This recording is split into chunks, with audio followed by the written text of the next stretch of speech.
You hear the bell of 6 o'clock ringing. Okay. Putin, I hope.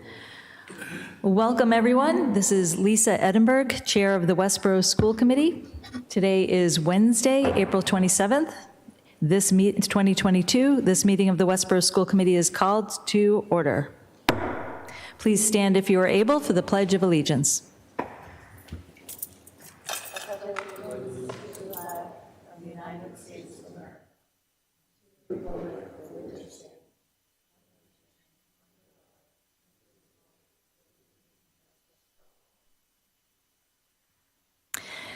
Thank you for joining us this evening.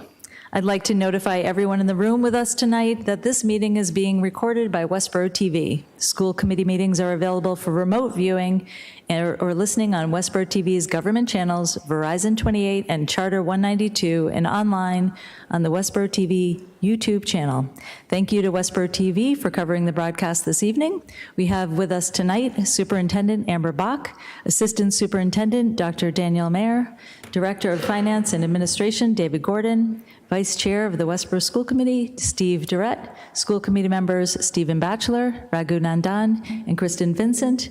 And not able to be with us tonight is Student Representative Andrew Chen, but I think, will we have a report from him? We will.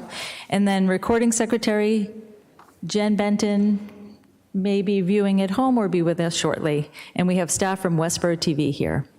Our agenda for this evening is as follows. We'll begin with an approval of minutes from April 13th, 2022 regular session, then hear from Amber Bach with the superintendent's report, followed by the assistant superintendent's report, then the director of finance and administration's report, then we'll hear from school committee members and their reports, followed by the building project updates. Then at exactly 6:30, we'll open a public hearing for school choice. And then we'll hear from citizens during citizens' requests, followed by an English program review from Danielle Mayer, and then an update on the Armstrong roof, although we may change the order a little bit to accommodate some of our guests this evening. And soon thereafter, we'll continue the discussion of the superintendent's review process that we began at our last meeting, and I'll present the state's document and the rubric. And then, although on the agenda is the Assabet Valley Collaborative third quarter report review, we have received word that it is not quite ready and will be placed on our next meeting's agenda. And finally, we'll adjourn for this evening, and there is not a need for an executive session this evening. So we'll begin with an approval of minutes. Do we have an approval for the minutes from April 13th regular session? I'll move to approve the minutes from April 13th. Second. And I hear a second, and all in favor? I see a vote of 5-0, no opposed. That's 5 in favor, 5 being present. I think we'll continue. Is there a request to change the order now, or should we go through our reports first, do you think, Amber? Go through your reports and make sure that you up the section on the public hearing for school choice. Yes. And then close it on time, and then we can move the Armstrong in front of the English program. Okay. So I just think that the public hearing space has to open as scheduled on the agenda. Okay. Then we shall do that. So we'll hear from Superintendent's report first. Take it away. Good to see all of you. It's last week was vacation week, which was very nice. An opportunity for people to step away a little bit. I think faculty was definitely at a place where they were really looking forward to an opportunity to kind of rest or travel or be with family. I think there were a lot of things going on for faculty, which was very nice, all across district. I think some people who have waited a long time to see family were hoping to do that at this break. And so we welcomed people back, and the energy in buildings has been very, very positive.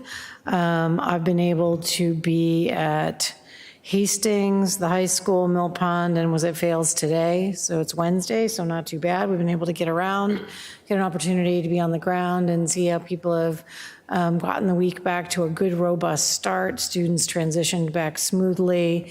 It really is a very meaningful stretch of learning growth. From April break through the end of May is really a nice opportunity where we see especially our elementary school classrooms really moving forward in leaps and bounds. So that felt really good to feel them really digging in and seeing some neat literacy work on the ground and some good math this week, really straight after vacation. The other things are just that the pace is picking up and there's lots going on. So there's just after vacation week, just a couple unique highlights I would share. We also see a reemergence of a lot of the community level activity, and certainly it's important for us to be meaningfully plugged in on that. We have students helping with preparation for Memorial Day by putting up flags. Mill Pond Student Council, again, a new vibrant student council group at the Mill Pond. They just did a fundraiser, which was very successful, raised $4,664 for charity to go to St. Jude's and to Red Cross. They really wanted to support Ukraine fundraising, and they will send those funds through the Red Cross. Really proud. They did a coin competition. So it was like a penny drive or coin. Every class had to bring it in. They did a lot of math related to it and kept track, and that was very successful. I think they're feeling really proud and raised a substantial amount of money. There's an energy fair, which will be taking place at Mill Pond, which is, again, a community-wide event through Sustainable Westborough, looking to bring in a lot of vibrant groups that want to look at this kind of really looking towards sustainable life and zero carbon footprint work. And so I think that's a new event and one that has come out of a lot of the master planning and a lot of the work of that organization. That'll be exciting. And I believe we'll be showcasing some of the Fails work, which as a net zero building has some nice highlights to share in the community. And so there will be some people on the ground talking about some of the highlights for that, which is neat.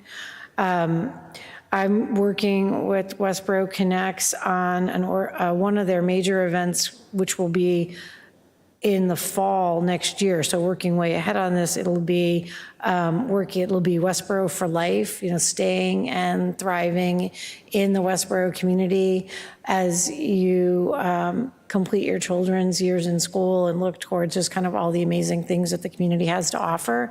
That's going to be a very exciting event. There's a very energized planning group.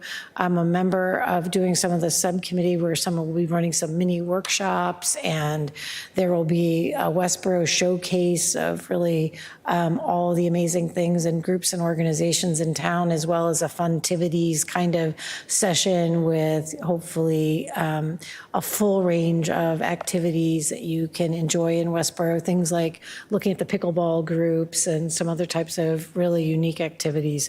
So that's shaping up to be a really vibrant event. And so I'm kind of plugged in on working on that, which has been really exciting just to see the reactivation of in-person events at that large scale. Feels like the stuff that usually is occurring so much across our community, it feels really neat to see it returning. On an academic front, our robotics team had participated in a New England regional competition and did very, very well. I'm actually going to have them come and visit you, probably not at this next meeting, but the one after. I don't think they'll bring the robot because that's a lot of work, but I was tempted. They competed very well. They've read the Redshift team, and then we also have a Gibbons robotics team now that's got a very robust group of participants. And so it's just really neat to see the vibrance of that organization and how they're thriving.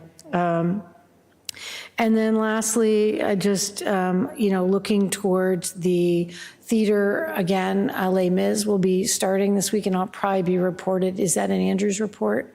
It might well be, but Les Mis will start tomorrow and run for I think 4 or 5 days. So that's exciting as well, seeing live theater back, and I think ticket sales are robust. And so I'll be going tomorrow night and seeing their first curtain, so it'll be good. So that's my report for now, getting back to a busy week. Excellent. Looking forward to learning about composting at that fair. Yeah. Actually, Armstrong is piloting a program right at Armstrong Elementary. That's exciting as well. Yes, and you'll see that through our work with the strategic plan, and hopefully we'll bring forward a proposal for what that looks like to do expanded work after they pilot for us. That's excellent. Yeah.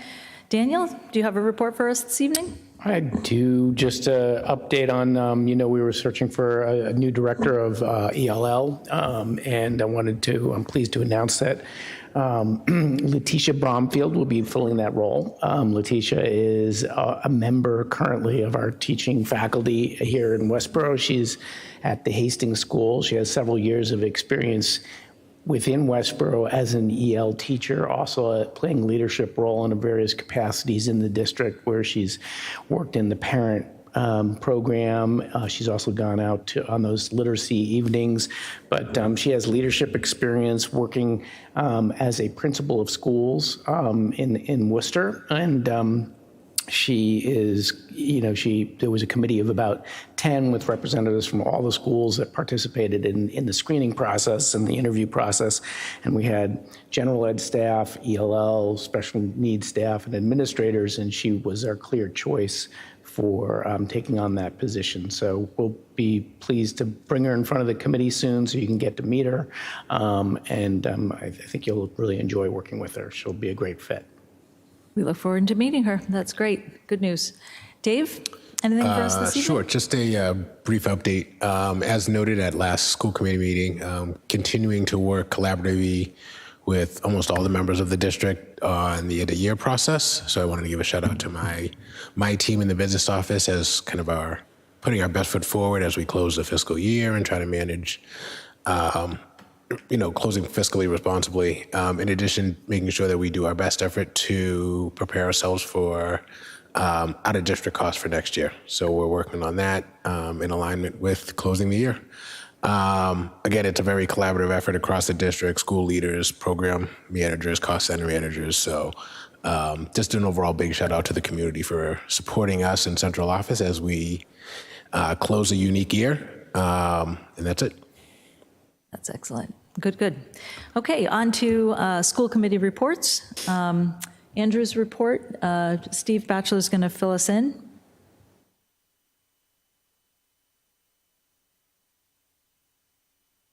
So Andrew Chen has the following to report: that it fails. They are collecting food for the Westborough Food Pantry. Some classrooms are also decorating special bags for the food pantry that will be filled with items for Memorial Day cookouts. Fails is also having their annual Scholastic Book Fair today in the gymnasium. Armstrong Family Fun Day will be this Saturday, April 30th from 11 to 3. There will be food, games, art and crafts, and lots of fun.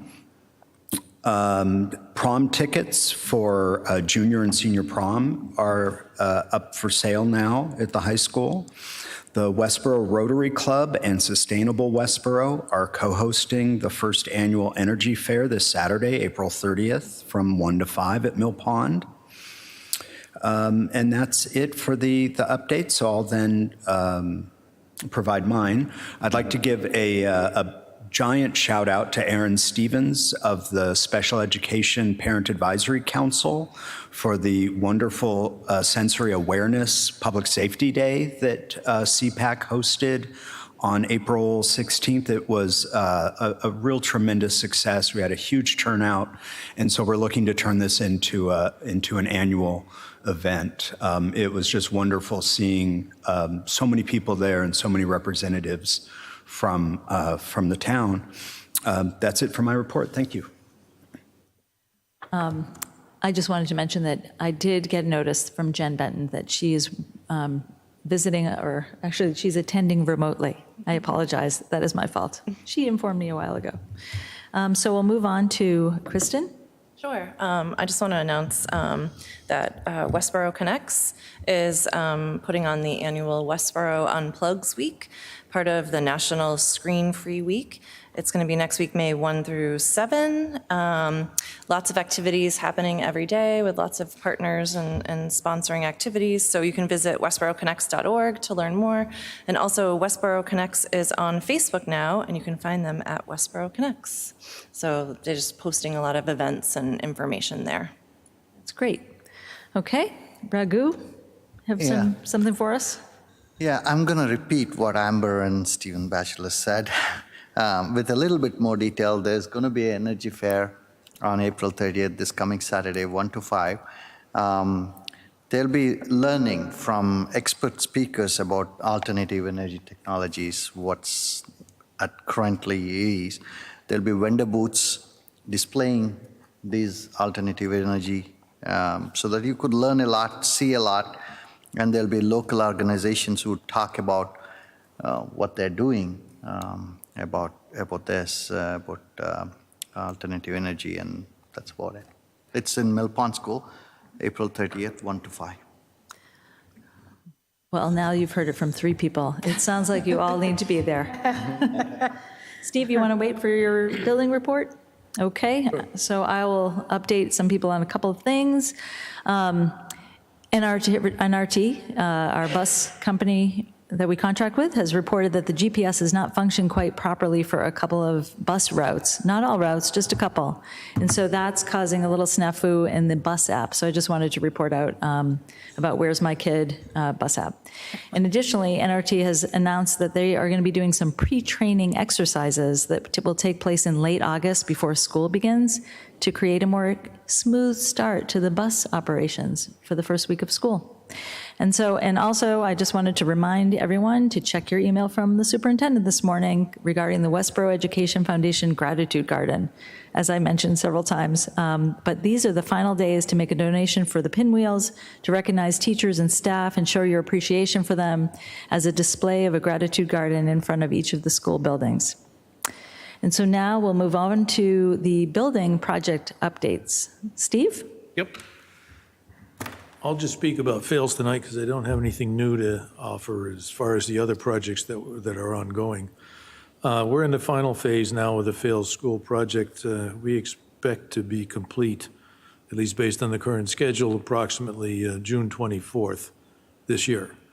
The major work that's going on is the site work associated with filling in the foundation of the old school, and in effect moving materials from what used to be the stockpile and what used to be the lower field into that place. And we're also removing soil from stockpile that's been at the town's water treatment plant back to the site. That hauling is approximately 30 truckloads a day, and it'll last until about the middle of May.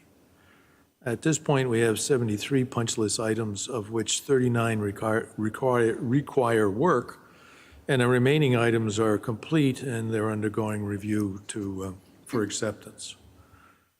The remaining significant item that is involved at the site, besides moving soils from one place to the other, is the completion of the geothermal system. We've been dealing with issues associated with that since the fall, and primarily those issues are leaks. As you know, the wells were installed and the piping from those wells was brought into the building, but they are under the stockpile of soil I just spoke about.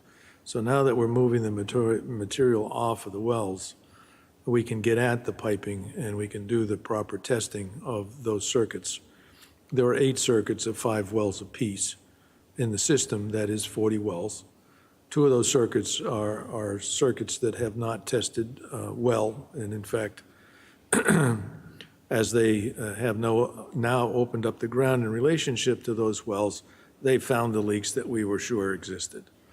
And so at this point in time, we're testing both the below ground circuits for pressure as well as the piping from that location to the building for each one of these loops, and therefore each one of the wells that's included in that. So that's 10 wells.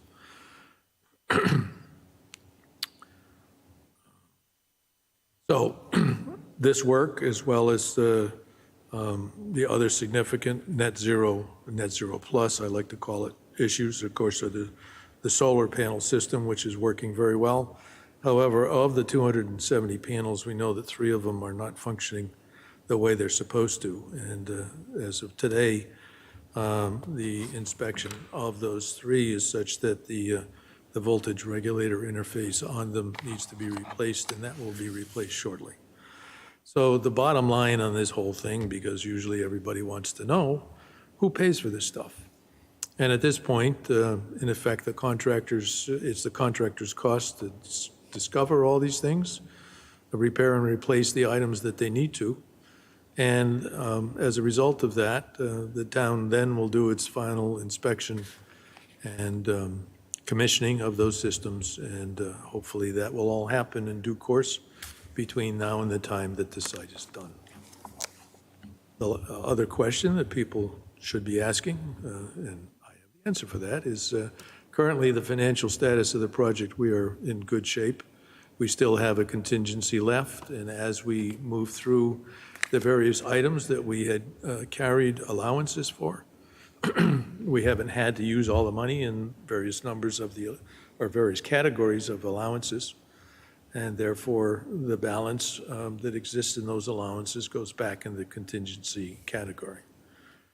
And so, as a result, the project remains on budget, and although the schedule is much later, which was caused by the, in effect, slowdown during the pandemic, of the ability of people to meet deadlines that we had in the beginning for bids, bid evaluation, which has, of course, bumped us to this time of the year.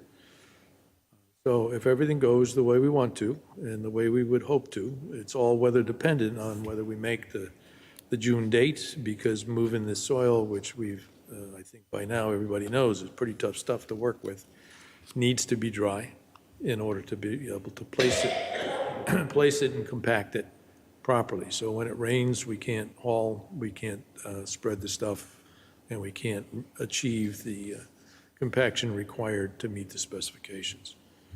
However, we hope everything will go the way it's supposed to, and we'll finish this thing. Thank you. Does anyone have any questions for Steve? I just have a quick question about the 20 trucks delivering soil. You said each day until 30 trips. 30 trips? Yeah. And is that all in a period of 8 hours. Oh, 8 hours? Yep. Is the town been notified of when that happens? Does it It's the town's requirement that we do it this way. We had other places to put it. The planning board determination was to put it where it went, which is the water treatment plant, and the routing is from the treatment plant down Route 9, down Milk Street, down to the center of town, up West Main Street, continue up West Main Street to Eli Whitney, and they return the same way. And in fact, we've had some issues associated with people not following those instructions, for which the project team was pinged, and the contractor was notified, and that's what we're doing. Obviously, it's a problem, but the good news is it won't last too long. Okay. I was there today, and they actually as well had a street sweeper private company there, making sure that the exit area and along the front, that the dirt was getting kind of swept and cleaned up. So it looks like they're, exercising due diligence. And while I was there, kind of the path of their drive cycle was following. And in fact, your comments to Mary Ann got into our discussion today. And in fact, the team was told to do what they got to do to keep the street clean. Yeah. As many as 3 trips a day if necessary. Yeah. Right. Oh, good. I'm glad to hear that. I'm glad. And also, they're doing the same thing on the other end, which is down by the water treatment plant, so that they don't track mud out of there either. Yeah. Or when they do, to clean it up. And the weekly job meeting is very detailed around the types of things such as that, to make sure that, discussions, questions, and things noticed are handled right away. Does anyone else have any questions that can occupy 4 minutes before we open our public hearing? Okay. I can fill your space for a moment by indicating that the item further on the agenda for the Aspet Valley Collaborative third quarter report will be deferred until our next meeting, so that will be an item we will not act on tonight. They are currently in budget development. They are facing a full range of fiscal challenges. I have a meeting on Friday. I'm chair of that group this year, so I can say that the tuition increases are looking concerning. We don't carry a lot of students in program, but they're definitely facing some fiscal constraints where they don't have the staff to bring in the people. They have a wait list, but then if they aren't bringing in people, they get into a tuition cycle where they don't have the funds they need to go ahead and hire, even though they have a waiting list. So the board has a lot of tough decisions to discuss with them and to look at the most advantageous budgeting we can leverage so that they can optimize opening as many programs as possible against that waiting list, which is to everyone's benefit, seeing as how the collaborative serves the student placement needs. So I'll have a more robust report both on what programming will look like as well as their preliminary budget probably at our next meeting. Okay. At this point, do we have an idea of how much percentage increase we are looking at? What their tuition increases will be, not until I see it in the agenda, until they've voted it. And again, all of that has to be approved. I mean, their board / us have to look at that and approve it, and it's all drafted as of now. So I don't want to quote any numbers until they bring forward actions for us to react to. Okay. So I'm just going to read the citizens' request policy, because then we're going to go into a public hearing, which has to happen at exactly 6:30. And if new citizens walk in, I'll repeat it.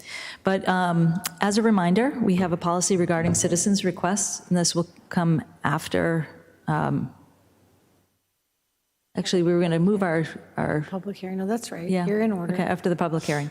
So just a reminder, speakers are allowed to address the school committee about issues within the school committee's purview, Westborough School Committee district policy or budget. Each speaker will be allowed up to 3 minutes to speak to the school committee. Written comments longer than 3 minutes may be presented to the presiding chair before and after the meeting. You are welcome to hand me additional comments in writing now or send them via email, and I will share them with the other school committee members. Public comment by residents at this meeting is not a discussion, debate, or dialogue between individuals and the school committee. It is an individual's opportunity to express an opinion to school committee members on issues within the school committee's authority. Our role is to listen carefully to what you have to share with us tonight. Clapping, cheering, calling out, or any other noise following a speaker is not allowed. A reminder that if not following the policy, this may cut into your time. Additionally, I want to remind members of the school committee that when making a point of order, please address your concern to the chair initially rather than to the speaker. So we'll come back to the citizens' requests, and we're now going right into our 6:30 public hearing. We'll be opening our public hearing about school choice, where members of the public will be allowed to make comments if they wish to do so during the portion of the meeting designated at 6:30 as we're going in. Do we have a motion to open the public hearing regarding school choice? So move. Do I hear a second? Second. And is there any discussion? All in favor? Aye. I see a vote of 5-0 in favor, 5 being present. I now declare the public hearing I now declare the public hearing open. We'll hear from the superintendent for the presentation, and then the school committee will have a discussion. Then we'll open it up for public comment. Then we'll vote on a motion for or against school choice, and then we'll vote to close the public hearing at exactly 6:40. I'll slow it Thank you. down. No, you're good. You could talk very slowly. I don't have an extensive report to offer other than to indicate for you that annually all school districts across the Commonwealth take this annual opportunity to discuss whether or not they want to move towards being a school choice district. you have to take an annual vote to either say yes or no. And traditionally in Westborough, we have declined participation in school choice. As a superintendent, I would continue to recommend that at this time, Westborough doesn't have the capacity to open up towards school choice. Our enrollment in our own community is robust and well budgeted and supported by Westborough residents to make sure that we're providing a high quality education to those who are residents in our community. And I don't see for us a need to move in a different direction. School choice can place a burden on your enrollment and cause a range of concerns that, isn't something that we need to enter into. You do see some districts choosing school choice if they don't have a broad enough repertoire of academic choice available in their community. Sometimes you see them entering into school choice if they have declining enrollments and they want to maintain staff. And by becoming a school choice district, they have an opportunity to kind of level the shifts in their enrollment trajectory. All of those are really good choices, and for the districts that make that. But I think for us as of now, it's not a recommendation that I see Westborough should enter into. Okay, so I'm going to open it up to discussion to the school committee. Does anyone have comments or thoughts about this? There was a question posed to me, and I just thought it might be interesting to pose the question publicly and answer it. And the question was, does the school committee's vote prohibit a resident from seeking schooling in another school outside of Westborough? And meaning if they want to enter into school choice like in Grafton or Worcester, any Westborough resident can do that. Our vote is really about accepting students into our own district. So I just wanted to make that clear for everyone, since that question came up. And then our school district would send the tuition to that district, and there is a maximum that the state says that we can send. And It's the per pupil expenditure, the state per pupil expenditure. right. Hopefully that answers people's questions. Other thoughts? Steve, did you have something? Yeah, historically, at least for the last 10 years up to, I guess, the pandemic, our own population of school kids was increasing year over year, stressing the school spaces that we had, which, created the addition at Armstrong and the construction of the Mill Pond School, the changes and renovation at Hastings. And so trying to maintain the number of seats that we had to match Westborough's school population was the difficulty that brought us to this point. At the same time, we're finally beginning to have some breathing space in our school buildings to be able to maintain the classroom sizes that we choose. And so it's not a question of being selfish. It's a question of facilities and our ability to maintain those facilities with the proper number of kids in the classrooms. So that's pretty much the history of past votes of the school committee in regards to school choice. That's it for me. Or Steve, do you have any thoughts? So I will go on record as saying that although I believe that school choice is an opportunity for those that are not from our town to receive schooling in our education in our district, which seems like an incredibly great thing to do. It's just in general a compassionate, wonderful thing to do, to be able to offer our education that we think is wonderful to people outside of Westborough. But I also know that in the last 5 years that I've been on this committee, that I know that we, on a regular basis during budget season, discuss the class sizes, and in order to maintain that level of service, we've always talked about whether we actually have capacity to bring more in, and that same discussion can be had now that we do not. I also believe that if the prohibitive aspect of not being able to be given that opportunity to live in Westborough then the issues about why that is so should be the area to solve the problems. If it's affordable housing, then that's where you work on creating more affordable housing. And I think that right now, our town is actually doing that with the Affordable Housing Trust. So there's more housing stock for families or, other opportunities. And so I think if that is the issue, then you work on that issue. So that's I recognize that the argument for doing it absolutely makes sense. That's why we have a school choice program in the state.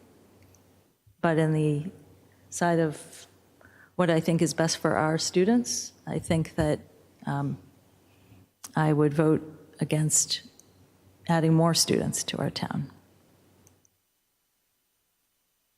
Okay, so this is a public hearing, and is there anyone here who would like to speak on this topic? Come right forward and state your name and address for the record.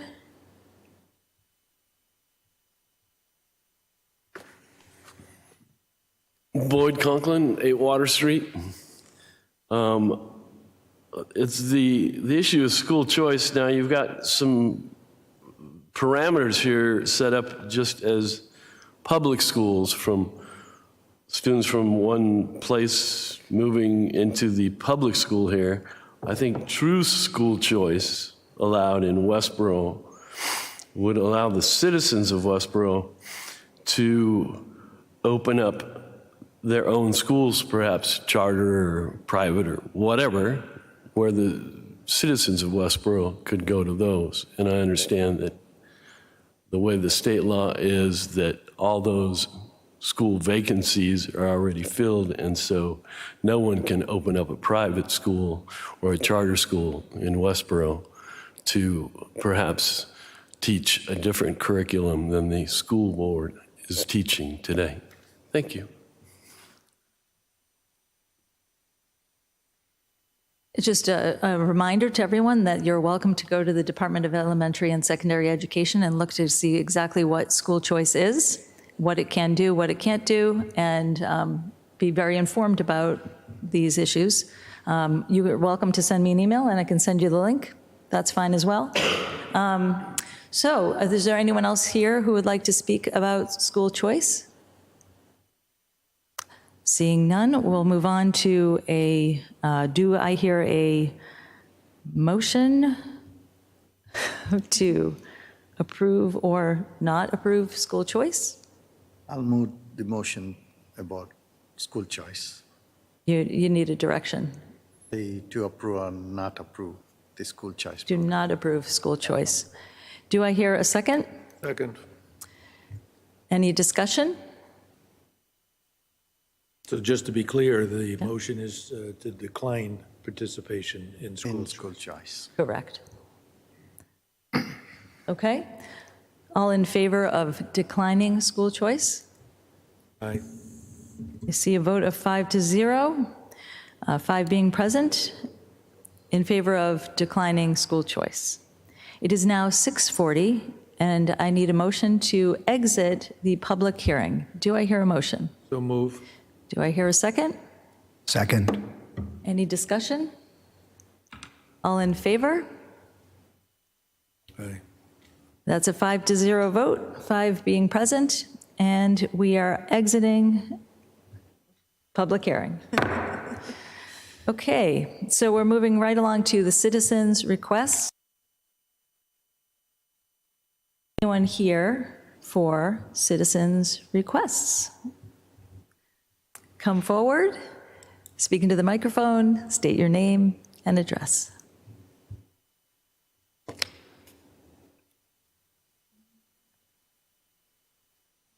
Boyd Conklin, 8 Water Street. Vaccination gene therapy. So the school board says it's not in their purview, or so I'm getting that message. Your hands are so dirty, and yet you lack the capability to look at them. What you liberals discount as whataboutism, you can put that in your woke dictionary along with scientism. Critically, constantly addressing all information is what tends to better outcomes. In fact, it is the only thing that does. Your excuse of we have to do it for the grant money will not protect you. The health board and state and federal government will not protect you. I was just taking orders will not protect you. They told me it was fake news, misinformation. They, them will not save you. And now the pushers will go after the 4-week-olds and 5-year-olds for the experimental gene therapy vaccine. Vaccine clinic dates for the town of Westborough and schools of Westborough. Westborough hosts COVID vaccine clinic for high school students, Doubletree Hotel, April 30th, 2021. Public Health Department of Westborough Board of Health and Westborough Public Schools, ages 5 through 18, Wednesday, 2/16/2022, 3 to 5:30 p.m., 3:30 to 5:30, Mill Pond School. Westborough Public Schools, we are holding our third COVID-19 vaccine clinic for ages 5 to 11 only, 11/23/2021. That would be 4 vaccine gene therapy clinics at Mill Pond alone. Thank you. Thank you. Is anyone else here for a citizen's request? Seeing none, we'll move on in our agenda, and we are going to flip things around because we have some special guests here about the Armstrong roof update. Amber, you want to start us off and tell everyone what this is about? Thank you. I am happy to do so. We have saved time on the agenda tonight to return to a conversation we had yesterday with the select board, which was a follow-up from your last school committee meeting where I came and presented to you regarding an escalation of concern around the failure of a major section of the Armstrong Elementary School roof. We discussed at the last school committee meeting a concern around a substantial area of failure, and then the broader concern that the larger 22,400 square foot area of roofing could suffer the same catastrophic kind of failure before we could seek a substantial repair. At that time, you provided advice and direction and asked for rapid response around our capacity to move to do the roof as quickly as possible.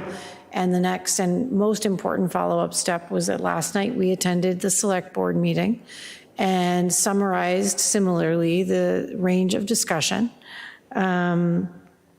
And we were able to have Adam Sillen with us, who was able to present regarding the status of the roof from Garland, which I greatly appreciated, as well as Bob Ferguson, Director of Buildings and Grounds, and Kelly Giacapello, Assistant Director of Buildings and Grounds. They backed up the presentation with data and information, working with Dave to make sure we were prepared to answer questions.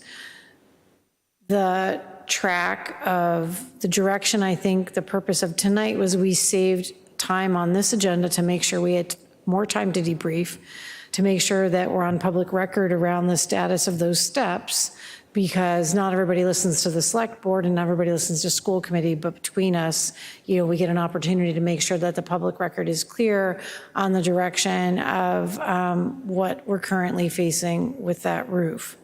So the purpose of tonight is to have an opportunity to reiterate what we've covered, to answer any questions you've had since kind of last night when we covered the initial content, and then to have some preliminary kind of general discussion. I don't have another presentation per se, but an opportunity for general discussion with Adam and Bob and Kelly and Dave to look at the procurement process and the emergency DCAM application process to make sure that you're clear on the trajectory of our next steps.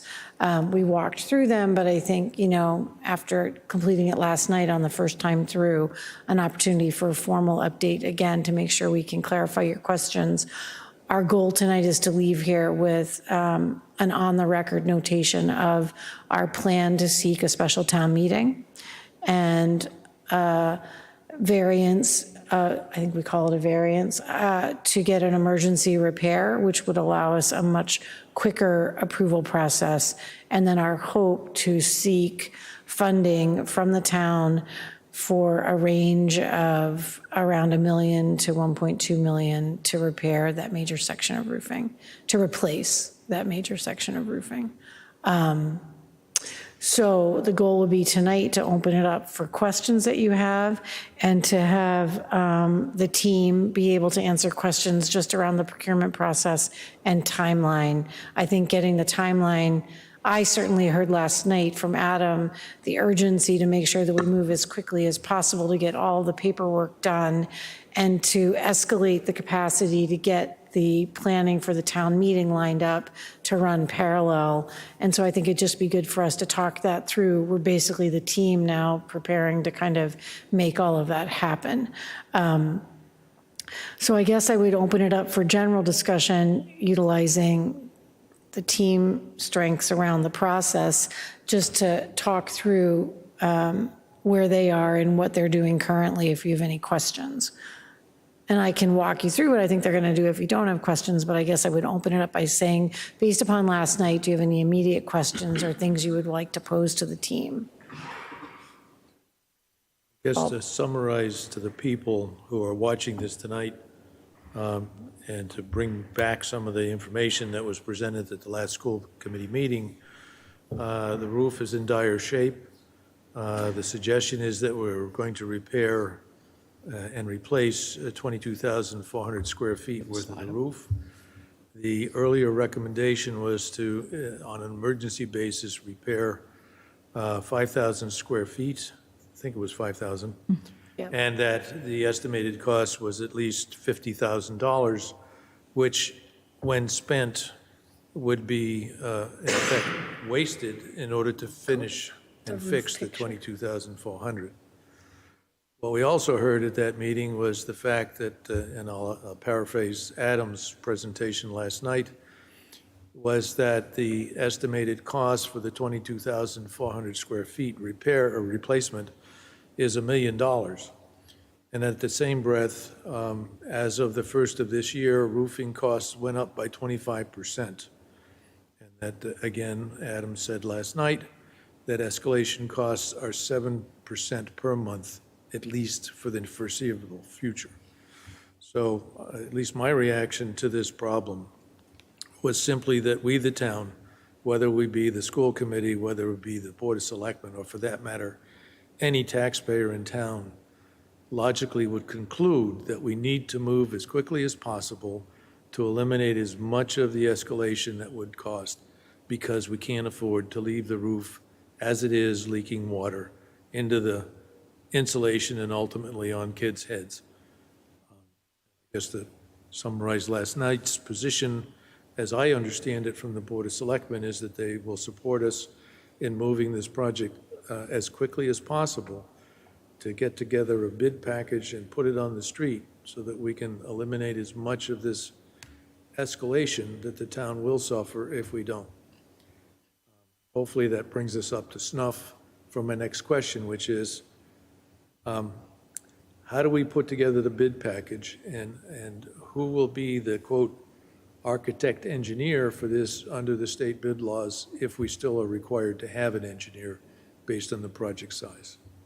So I would say, Adam, and all of you can pull your chairs up, if you want to sit here and, one, introduce yourself, which is always helpful, and then dive in. Adam Silent, the Garland Company. To answer Steve's question,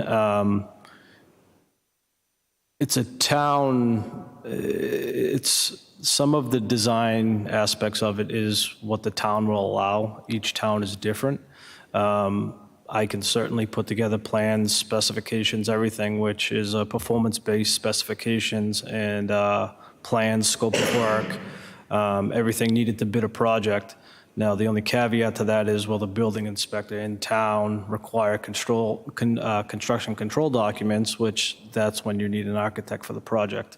I can't answer that question, only the town can. But as far as design goes, yeah, I can have that to you probably by the beginning of next week. Okay, the reason why I bring it up is I believe it's under state bid law that when you're above a certain amount of money, the state requires that you have the PE. So I'm not sure it's within the bailiwick of the building commission to waive that requirement. Yeah, so it, like I said, it varies town per town and city per city. The need for an architect typically falls in when you pull your building permit and the liability on the construction control documents, which need to be signed and stamped by a licensed architect or engineer in the state of Massachusetts. Some towns waive that, some towns don't require it. Some guys get away with it by just using a construction supervisor license when they pull their permit. Again, it's town by town. I can't speak for the town of Westborough and what they require.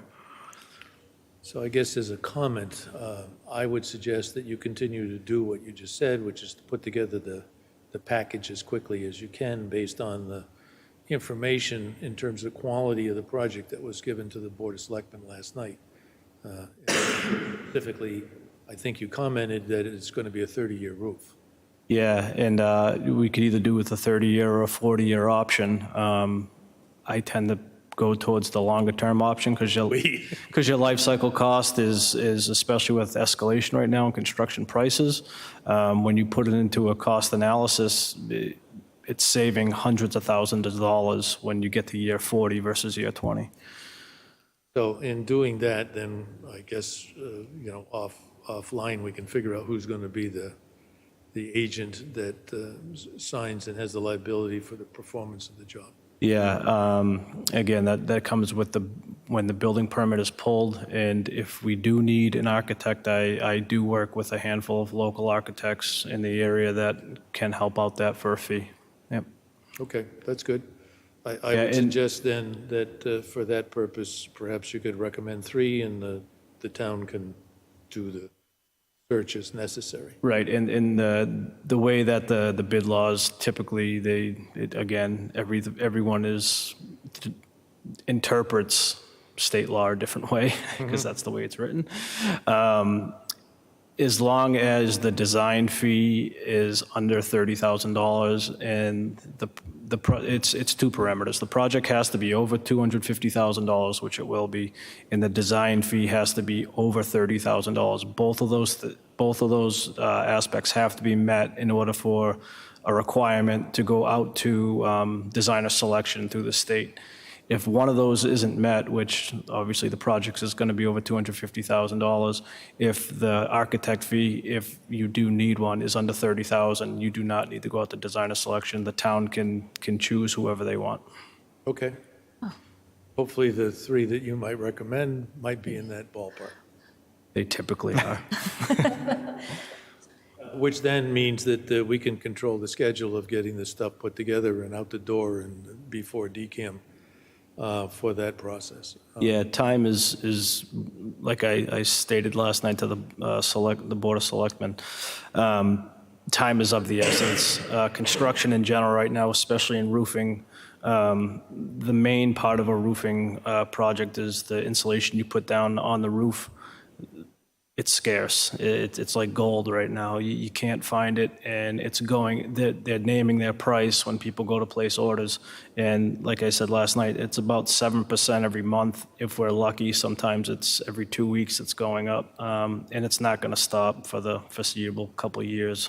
So the quicker we get this out, and the quicker we actually get actual bids, the more money we'll save in town. So I guess to that end, just to also summarize the Board of Selectmen's response was that they would support a special town meeting, that their schedule would be that they want to have a bid in hand, and that as soon as we're in that condition, then they could call a special town meeting within 2 weeks, so that we would meet, let's say, the bid date to the award date could fit with a special town meeting in the middle. And those are the 3 pieces that are critical to being able to get anything done this summer. Right, so last night, actually, when I got home, I started working on specifications and drawings. Just to be proactive. And then I already this morning reached out to a handful of contractors. I already got 2 that are interested. And it's in the town's interest. the guys that I'm reaching out to, they're all DCAM certified in roofing as prime and subcontractors. They all have single job limits over the estimated 1.1 million. So, and when we put out, I'm not sure if the town has a front-end spec that we can use, but they're going to have to provide payment and performance bonds as well. So everything that DCAM requires is being met, other than through the emergency waiver. We're foregoing the design process and the bid, the bid process, which typically you have to hire on somebody, you get a design, that wastes 2 to 3 months. So what we're doing with the emergency waiver is we're bypassing that, and everything else is per DCAM requirements. Yep. So those are my questions. I'm happy with your answers. Thank you. Real quick one. Since we are replacing the existing roof, can we use the plan and the design that was used before? Can we just use that? I don't know if there was one at Armstrong. Because the section of roofing we're looking at is original. Was that, that might have been Hastings. Plans for that? No. It was in 1996. You know, this stuff for roofs, first of all, I think it's almost 30 years old, correct? Yeah, 96, so Yeah, 26 I mean, years. We basically don't have records that go that far back. And the second part is the bid process was different then as well. Well, and they had a bad installation on the drainage design, so we don't want to reuse them. Yeah, remember Yeah. the drains are installed higher than the actual roof. so Yeah, and I'm not sure we want that's the kind same. of accelerated the breakdown of that roof. If you look up on the slide that's above you, all that black up there is water that never leaves that roof. If in any roof design, the main design should be getting the water off the roof. If there's no water on the roof can't fail. Unfortunately, when this roof was installed, somehow the drains are about 1/4 of an inch above where the actual roof line is. And yeah, it's never going to leave. It's sitting there. So you have to redesign the whole thing to make sure that it drains properly. And did you say last night that that roof had a 15 to 20-year lifespan? So Or when using. was supposed to? Yeah, using a PVC roof or any single-ply roof in general, you typically get a 15 or a 20-year warranty, meaning that manufacturer is telling you, hey, you're probably only going to get 15 or 20 years out of this roof. And that one is 26 years old. Going back to 96, they gave 15-year warranties on that type of roof. So you're 11 years ahead of the game, actually. You have 11 more years out of that roof that the town has gotten by maintaining it properly. It's just that sometimes when roofs get old, they fail. It's not common, but it does happen. 1 out of every 50 fails the way this one has, and unfortunately, that's the case we're in right now. Amber, did you have a thought? I thought you were... I want to talk about a little bit more about process and get the advice and insights of the group, but I'll let other people, if you guys have questions at this initial phase. So based on what Steve directed Adam to do, I want to make sure that the committee, are you in agreement or disagreement with that process that he's talking about? I agree with it. I think I would definitely direct the same exact thing. And I'm grateful that you're here tonight, and thank you for being there last night. Oh, Bob, did you want to add? Yes. Oh, yeah, come to the mic and introduce yourself. Thanks, Adam, appreciate it. Bob Ferguson, Director, Buildings and Grounds. While Adam's here, I just want to raise a couple of questions. I know mentioning the thresholds that both Steve and Adam mentioned with respect to building permits, professional engineering stamps, or whatever may be required by the building inspector. That's step number one. We need to determine whether or not that's going to be a requirement, whether or not the building department's going to actually require an architect or an engineer. And then based on my experience, I don't think that the $30,000 threshold will be exceeded, so I don't expect it would have to go to the state to have an architect. But those are the first two steps. The first step would be to speak with the building inspector. And as you know, this discussion, seeing that the roof just recently failed, this has been a very rapidly evolving situation. We're doing the best we can to, provide the answers. And I think everything's working in the right direction right now. So we'll meet with Fred. We'll set up an appointment, see what his requirement's going to be with respect to the roof, because you said you haven't done any major roofing in Westborough at this time, that you'd have any discussions with him prior to No, this. So not, we'll have to, not in the recent future. So we'll have to address that. And then, you know, barring the fact that it should be under $30,000 for the design, if we actually have to go the route of an architect, engineering, and designing firm.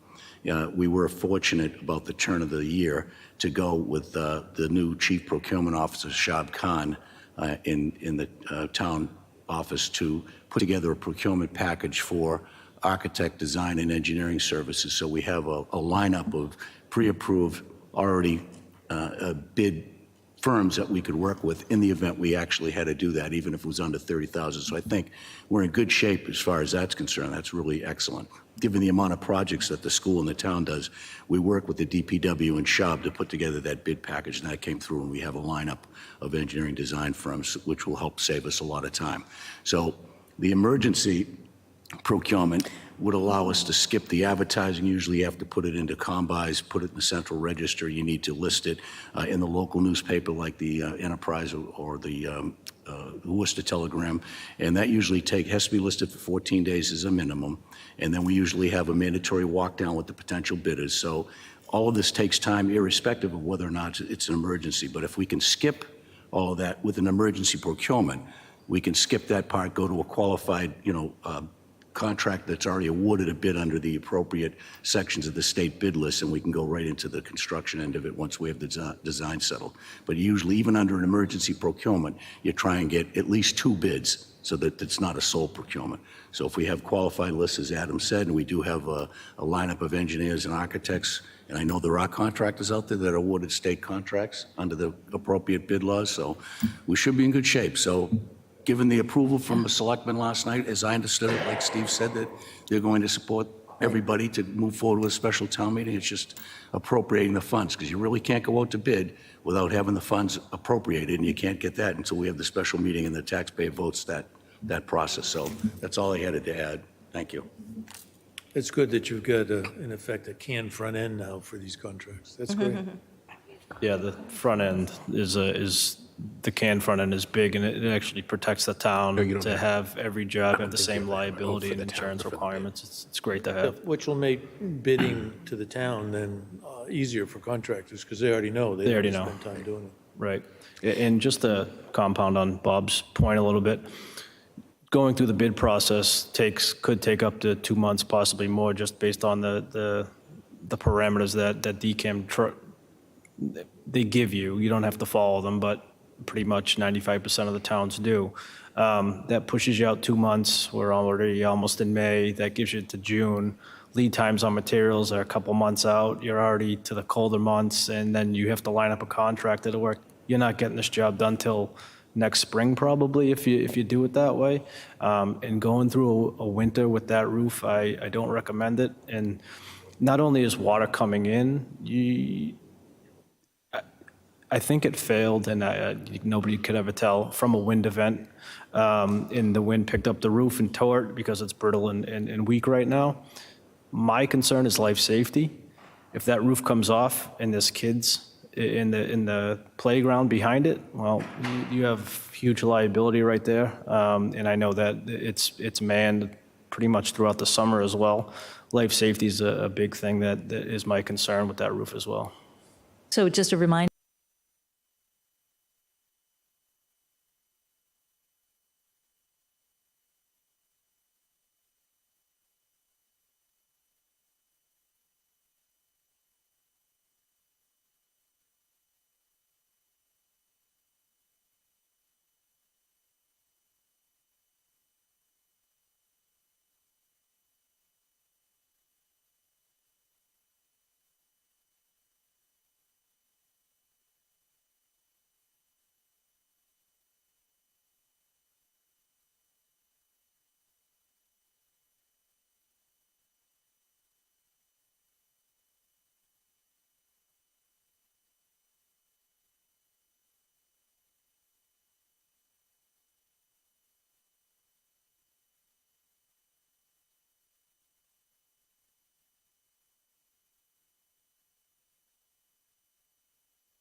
This review, we've done one, as you know, in the last several years. There's been science and social studies, world language have all been up for review, social emotional learning, those are all the.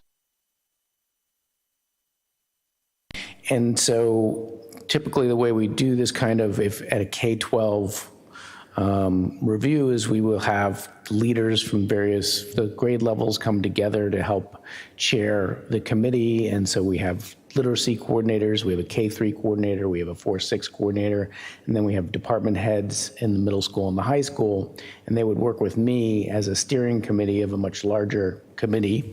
And we have basically put out an all call to get representation.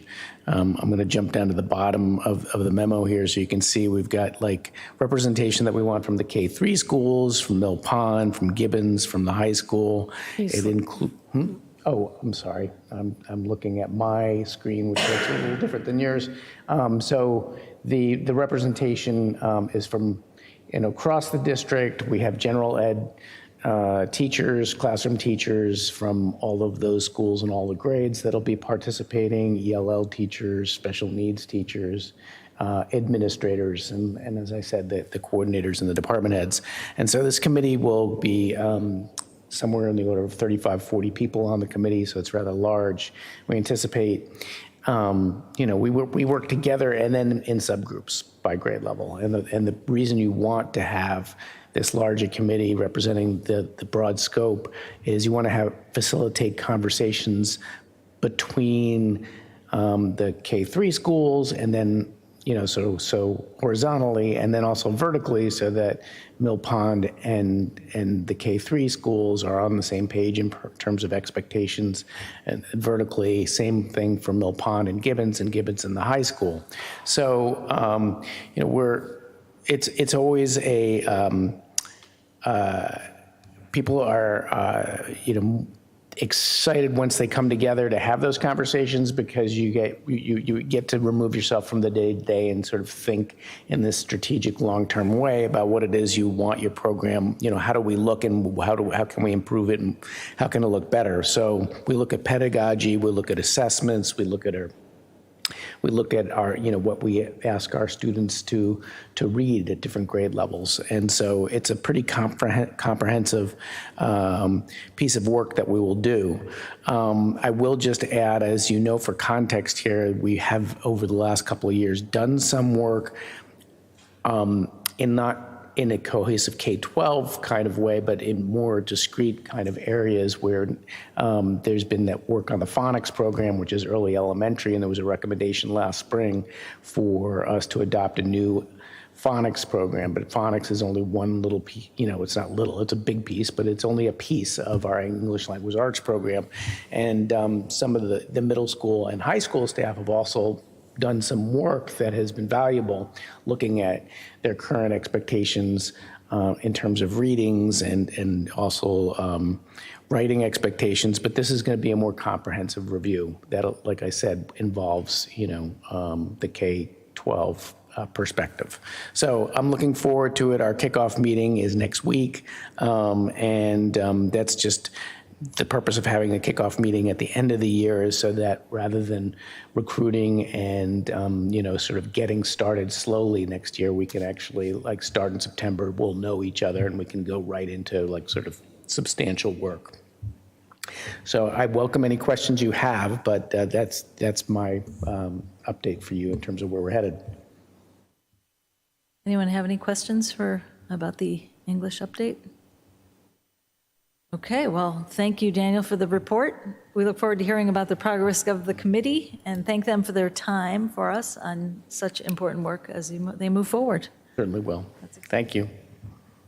Okay, so we are moving on to the superintendent's review process. Just a reminder that the school committee conducts a review of the superintendent's we review or evaluate the superintendent annually, and we began the annual review process last meeting with a look at the timeline. Tonight, you'll receive the documents we'll be using for evaluation and an outline of the steps involved and the timeline for the review.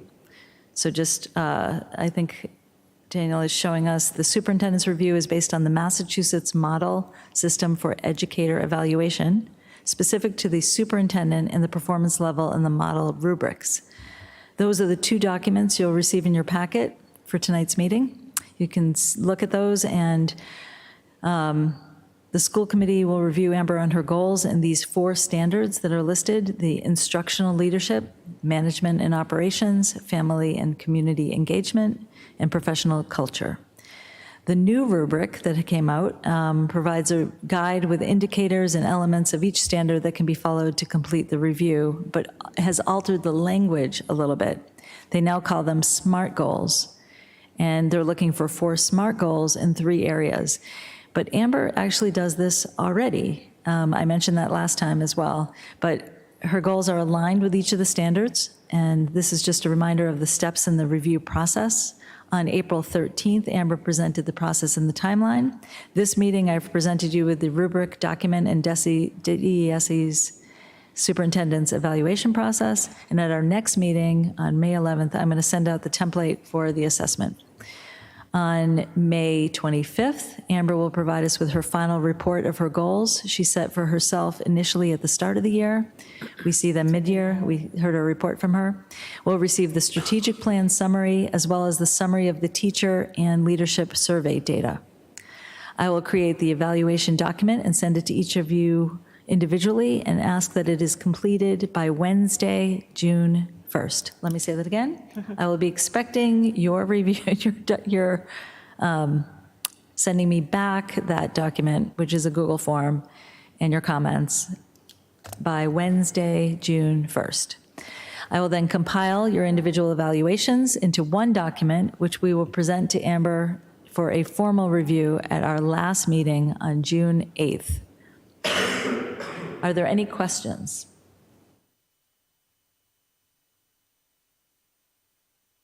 You're welcome to use the documents that I've provided.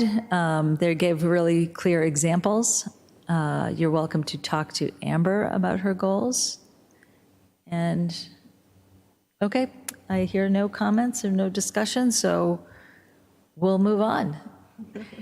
And I think, having already mentioned that the Assabet Valley Collaborative third quarterly report is not quite ready. It'll be put onto the agenda next time, and we'll review it.